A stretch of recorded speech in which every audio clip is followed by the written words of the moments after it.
طور پر نبی صلی اللہ علیہ وسلم نے رات کے وقت آنکھ کھلنے پر ایک دعا سکھائی اور ساتھ ہی یہ فرمایا کہ جو شخص اس دعا کو پڑھے اور اس کے بعد دعا کرے یا اپنے لیے بخشش مانگے تو اس کی دعا قبول ہوگی۔ رات کے وقت ہم کیوں اٹھتے ہیں؟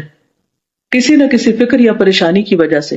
رات کو انسان جب سائڈ بدلتا ہے تو بعض اوقات آنکھ کھل جاتی ہے یا کبھی برا خواب دیکھنے پر آنکھ کھل جاتی ہے۔ اس وقت اگر یہ دعا پڑھ لیں تو انشاءاللہ غموں اور دکھوں کا مداوع ہو سکتا ہے، کیونکہ وہ قبولیت کا وقت ہوتا ہے۔ یہ دعا آپ میں سے بہت سے لوگوں کو آتی بھی ہوگی، صرف ضرورت اس بات کی ہے کہ اس کو پڑھنے کی عادت ڈال لی جائے۔ دعا ہے لا الہ الا اللہ وحدہ لا شریک لہ لہ الملک ولہ الحمد وہو علی کل شیء قدیر الحمد للہ وسبحان اللہ ولا الہ الا